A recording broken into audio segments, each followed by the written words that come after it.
The wild robot reinvents animation by returning to the fine arts, creating a new style to serve the story. Every single thing in this is hand-painted. DreamWorks animators had to break limitations, including their own mindsets, and return to what audiences embraced about animation in the early days. And the look of the movie all started with a book, The Wild Robot by Peter Brown, which director Chris Sanders calls deceptively simple and sweet, but emotionally complex. Something he wanted in the visuals that he was afraid people would miss if it were treated like a normal CG film. With decades of experience in Disney and DreamWorks art departments, and a bit of a thing for the wild, Sanders knew exactly how he wanted the book to come to life.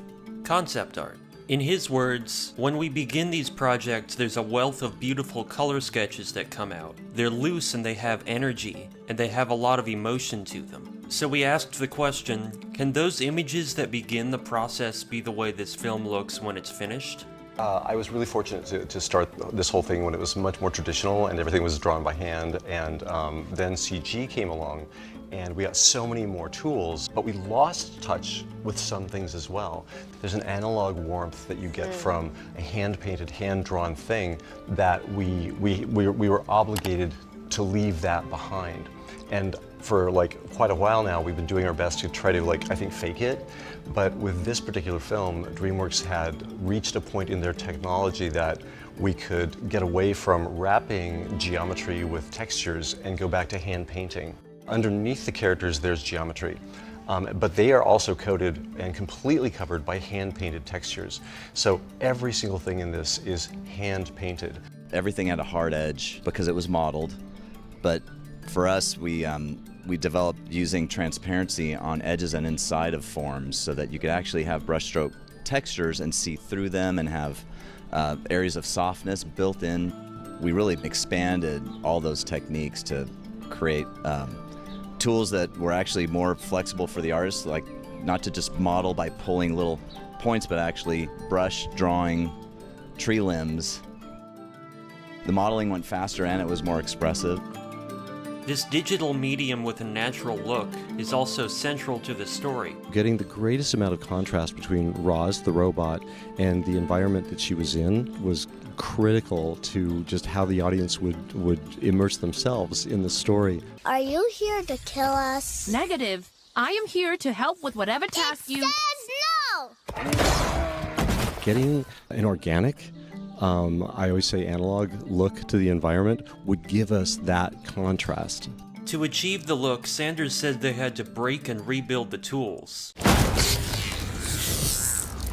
But the limitations weren't all technical, because the animators had gotten used to building movies one way for years. We used to be very limited, thinking, well, the computer can do that, it can be very photorealistic, we're just going to do the best version of that. And you had a lot of people that were immersed in that technology and knew it really well. And it wasn't just the technology all the time, it was also the people, because they weren't comfortable. You had to do a whole movie. How are we going to do all this? You know, there's always nerves. And the people were inspired by classical art and animation new and old. What a skilled artist can do with a brush is imply things visually.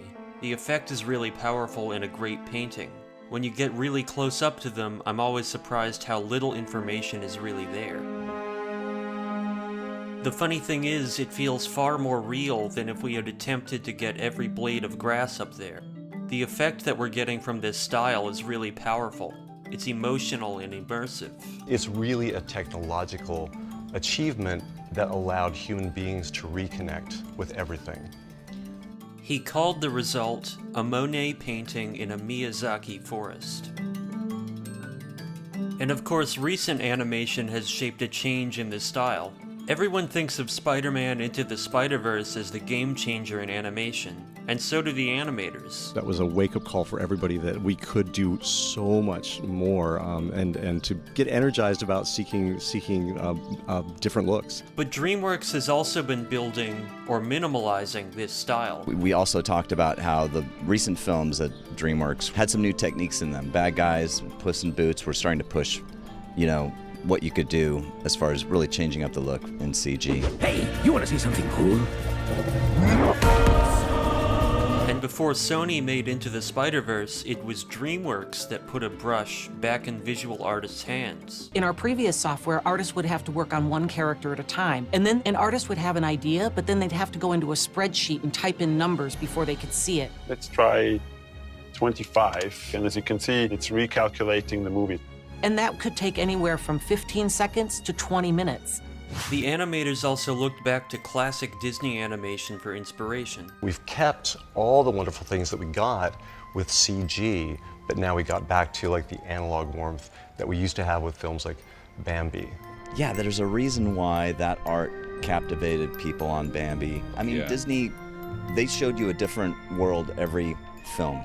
And every time you were in for a new experience, seen through an artist's eyes. Nature itself was the final inspiration for the movie. When great art is done with the subject of nature, you're feeling the love for that nature through the artist. And now with this technique, you're getting that, I think, through this medium. Sanders is most proud of getting Peter Brown's vision from the page to the screen, which was his goal narratively and visually, or the goal for the team. I didn't create the look. I asked for it, and I hoped for it, and I set the goal for it. But it's absolutely groundbreaking.